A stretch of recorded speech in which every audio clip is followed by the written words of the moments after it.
Good morning, students. We will talk about acute and chronic pharyngitis in this lecture. Acute pharyngitis, that is the acute infection of pharynx or posterior pharyngeal wall. Most commonly, and it have different etiology as etiological factors are different, or causative organism for acute pharyngitis are different. Viral causes are more common than bacterial. Etiological factors, virus which are more commonly causes acute pharyngitis are Coxsackie virus, herpes, Epstein-Barr virus, measles, chickenpox, cytomegalo, rhinovirus, influenza and parainfluenza virus.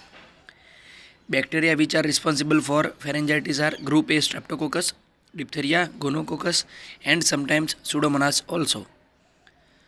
Fungal infection which can cause pharyngitis are candida, chlamydia, trachomatis.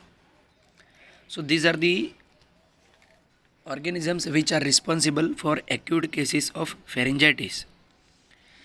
Signs and symptom, it is an infection, so patient has a initial period of time mild symptoms are present which can be sore throat, that is the irritation of throat or irritation while swallowing, malaise and low grade fever and minimal weakness.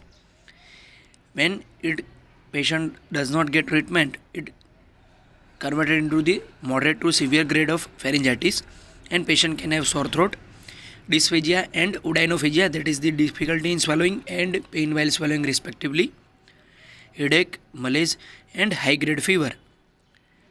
In very severe pharyngitis, patient can have very severe weakness, malaise due to the decreased food intake.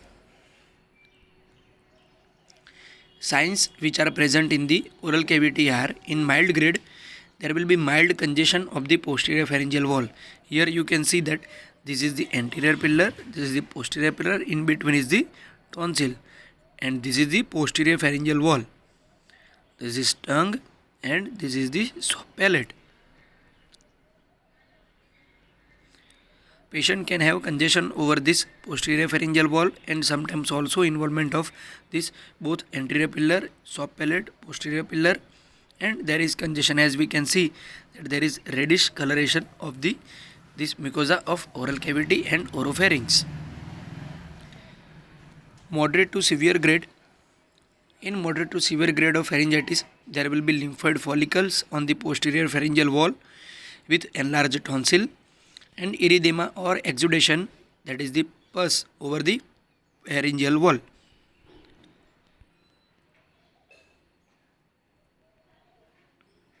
In severe grade, there is edema of the soft palate and uvula and there is enlargement of cervical lymph node of level 1B and level 2.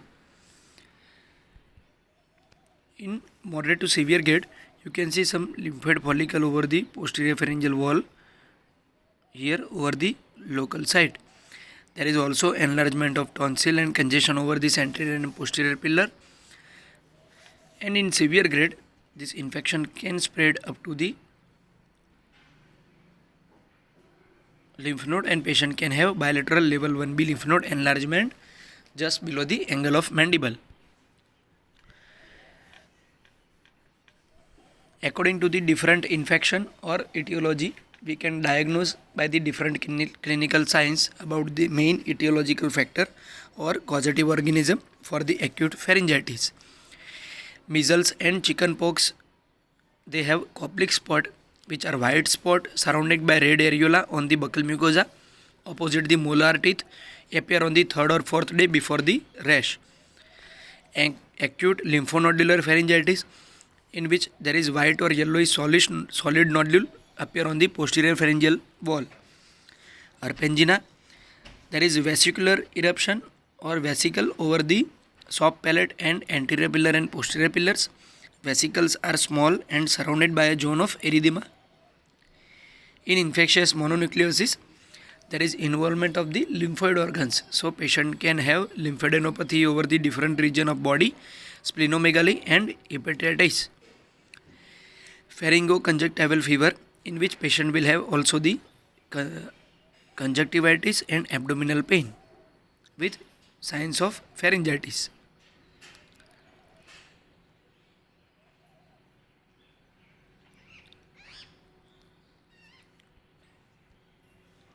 This is the main difference between bacterial pharyngitis and viral pharyngitis.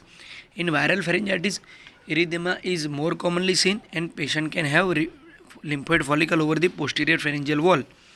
But in bacterial or streptococcal pharyngitis, which is more common, patient can have also the tonsillitis with exudation or membrane over the tonsil and the posterior pharyngeal wall. Here you can say that patient has grade 3 tonsillitis, which is a membranous or follicular tonsillitis, and there is also involvement of the posterior pharyngeal wall.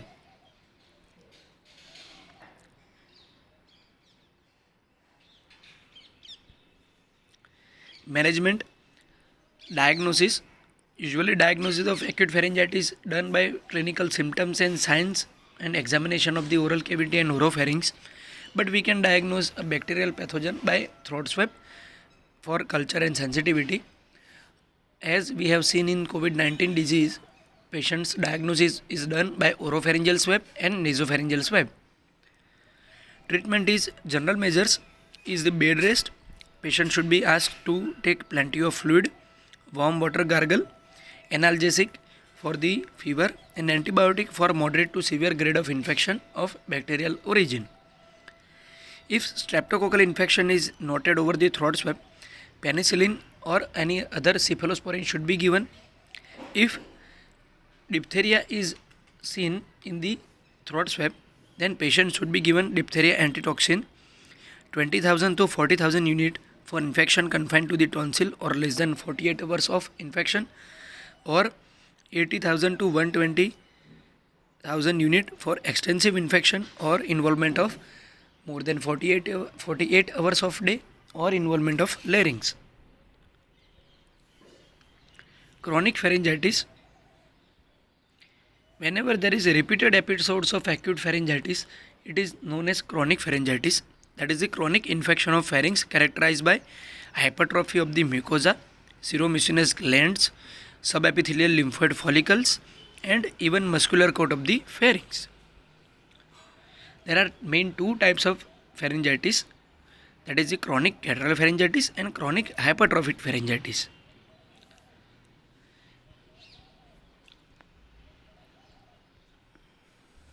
Etiological factors are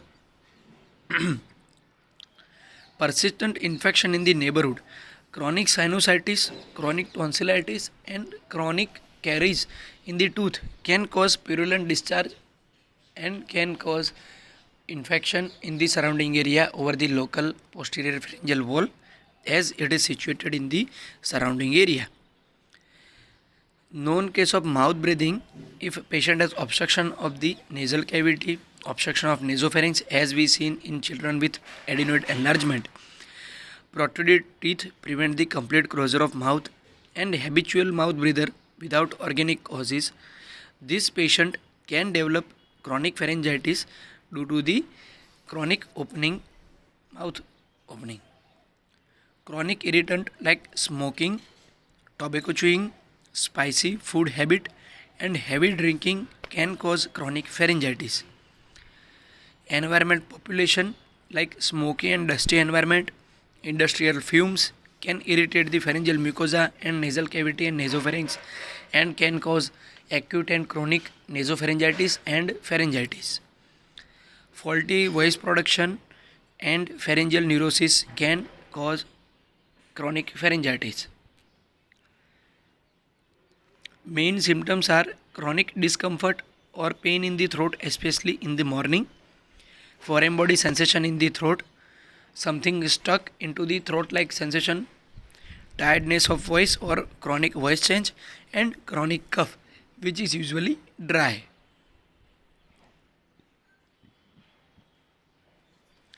Signs of chronic lateral pharyngitis are there will be chronic congestion over the posterior pharyngeal wall with engorgement of vessels. Here we can see that engorgement of vessels and we can see the fine blood vessel over the posterior pharyngeal wall. So congestion over the posterior pharyngeal wall surrounding area with engorgement of the blood vessels, thicken anterior and posterior pillar, and increase mucus secretion in the oral cavity.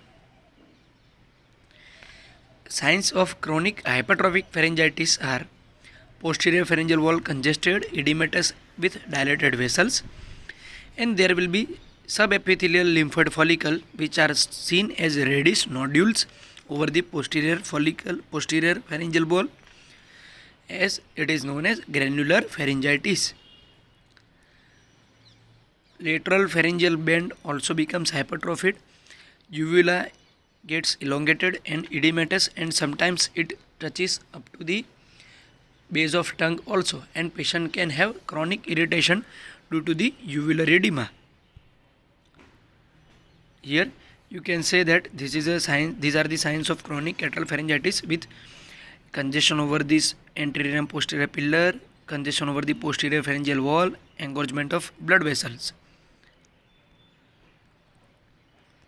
In this chronic granular pharyngitis, you can see that many reddish nodules are developed over the posterior pharyngeal wall. They are subepithelial lymphoid follicle with uvular edema. There is thickening of this anterior pillar and lateral pharyngeal bands.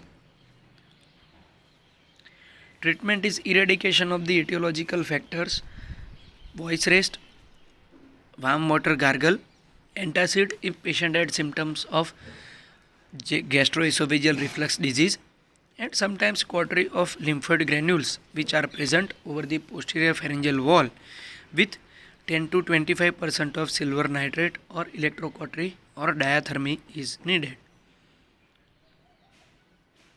Atrophic pharyngitis.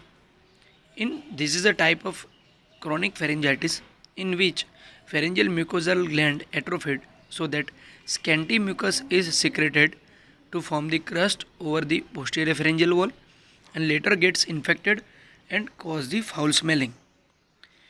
It is usually treated with potassium iodide 325 mg orally daily for few days. Patient is also advised plenty of fluid, alkaline mouthwash or mouthwash with chlorhexidine or betadine gargle and warm water gargle. Keratosis pharyngitis. This is another type of chronic pharyngitis in which there is hypertrophy and keratinization of the epithelium characterized by horny excrescence on the surface of tonsil, pharyngeal wall and lingual tonsils appearing as white or yellowish dots. Here you can see that in this patient, tonsils, medial surface of the tonsil has usually crypts, and these crypts are filled with this hyperkeratinization material, and it will seen as yellowish or whitish dot over the medial crypts of the tonsil. This disease has spontaneous regression and there is no acute treatment is needed. If patient feels very irritation or foreign body sensation in throat, this can be removed. This hyperkeratinization material or debris can be removed from the tonsil by just compressing the tonsil over the anterior pillar or lateral side of or bed side of tonsil, so that this material will come out and it can be expelled out from the oral cavity. Or we can advise patient the chlorhexidine gargle or betadine gargle, so that this material will come out from the medial crypts of the tonsil. There is spontaneous regression in this disease and there is no definite treatment needed for this disease. So this is all about different types of pharyngitis. Thank you.